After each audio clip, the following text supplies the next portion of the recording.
मार्केटमध्ये नवीन काय आलं ना तर ते आपल्याला घरी आणावंच लागतं, कारण मुलं असे हट्टच करतात ना. आता झालेली आहे दुपारची वेळ, म्हणजे संध्याकाळच होत आलेली आहे, तर मग म्हटलं चला काहीतरी गोडधोड असं करावं. बरेच दिवस झालं काही केलं नव्हतं. मुलं पण म्हणतात मम्मी काहीतरी कर. आता तुम्ही म्हणता हे असं काय करून ठेवले. तर हे बघा, तुम्ही बघू शकता की कशाचं पीठ आहे, तुम्ही गेस्ट करा. नाही केलं तर मी नक्कीच सांगते आणि तुम्ही पुढं पाहू शकता. तर असं व्हाईट कलरचा साप असतो का हो, असेल की नाही मला माहिती नाही, पण असणारच आहे मला तर वाटतं. तर मी असं बनवलं होतं, पण रिअल सापाला तर काय हात लावणार नाही. आणि मग मी ह्याच्यावरच माझी इच्छा पूर्ण करून घेतली. तर चला, आम्ही इकडे बनवली होती आज बालुशाही. बालुशाही म्हणजे घरगुती बनवली तर खूपच छान, आणि बाहेरचं आणण्यापेक्षा घरचं चांगलं असतं नाही का.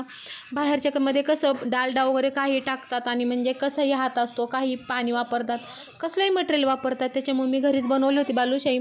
इकडे तुम्ही बघू शकता एकदम सोनेरी कलरमध्ये मी तळलेली होती.